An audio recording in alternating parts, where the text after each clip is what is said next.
ஓம் முருகா வெற்றிவேல் முருகா. வேலுண்டு வினையில்லை, மயிலுண்டு பயமில்லை.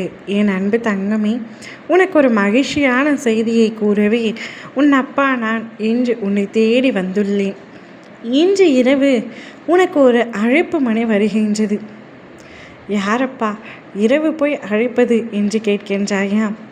நீ எதிர்பார்த்த நபர்தான். பகல் முழுவதும் அந்த அழைப்புக்காக காத்திருந்தாய், ஆனால் வரவில்லை. நீ ஏமாற்றத்துடன் இருந்தாய். இப்படி என்னை ஏமாற்றி விட்டீர்களே அப்பா, நான் எவ்வளவு நேரமாக அந்த அழைப்பிற்காக காத்து கொண்டிருந்தேன் அல்லவா? அது உங்களுக்கு தெரிந்தும் இப்படி அழைப்பு வராமல் இருக்கின்றதே என்று மெதுவாக தலையணையை நோக்கி நீ படுக்கும் பொழுது உன்னை தேடி அந்த அழைப்பு வரப்போகின்றது. அழைப்பில் உனக்கு மிகவும் மகிழ்ச்சியான செய்தி ஒன்று தரப்போகின்றது. உன் வாழ்க்கைக்கான மிக முக்கியமான செய்தி ஒன்று அந்த அழைப்பில் இருக்கின்றது. அடுத்து என்ன செய்ய வேண்டும், என் வாழ்க்கை எந்த திசையை நோக்கி செல்கிறது என்று புரியாமல் தவித்து கொண்டிருந்தாய் அல்லவா?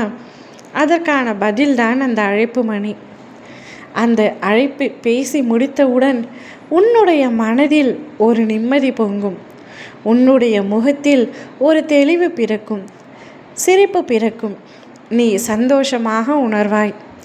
அதை உன் குடும்பத்தாரிடமும் சந்தோஷமாக சொல்வாய். என் அப்பா எனக்கு நல்வழி காட்டிவிட்டார் என்று கூறுவாய். எப்பொழுதும் எதையோ எதிர்பார்த்து கொண்டிருந்த உனக்கு இந்த எதிர்பார்க்காத அழைப்பு மேன்மேலும் சந்தோஷத்தை ஏற்படுத்தி தரும். என் அன்பு தங்கமே, வாழ்க்கையில் பல கஷ்ட நஷ்டங்களை சந்தித்து விட்டாய். பல ஏமாற்றங்கள், துரோகங்கள் அனைத்தையும் சந்தித்து விட்டாய். எது வந்தாலும் பார்த்து கொள்ளலாம் என்ற மன தைரியத்தோடு இருந்தாய். ஆனால் ஒரு சில இடங்களில் உடைந்து விடுகின்றாய். ஒரு சிலரின் அன்பினால், அவர்கள் மீது நீ கொண்ட அன்பினால் அவர்களை நினைத்து உடைந்து விடுகின்றாய். அப்படி இருக்காதே. அன்பு எப்பொழுதும் யார் வேண்டுமானாலும் பெறலாம், கொடுக்கலாம். ஆனால் உண்மையான அன்பு என்ற ஒரு விஷயம் இருக்கின்றது.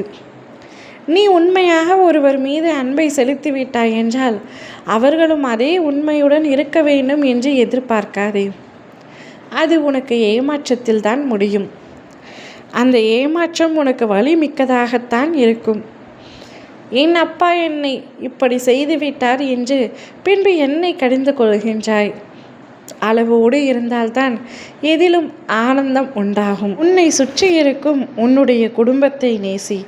உனக்காக எதையும் செய்யக்கூடியவர்கள் அவர்கள் மட்டுமே.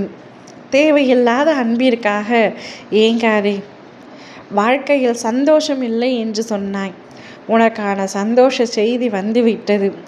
அடுத்து என்ன செய்ய வேண்டும், எப்படி வாழ வேண்டும் என்பதை நீதான் யோசித்து முடிவெடுக்க வேண்டும். மகிழ்ச்சியாக இரு. உன்னுடைய வாழ்க்கை நிச்சயம் மகிழ்ச்சியான கோட்டில் செல்லத்தான் போகின்றது. அதற்காக காத்து கொண்டிரு. அனைத்தும் நல்ல விதமாக நடக்கும். ஓம் முருகா வெற்றிவேல் முருகா.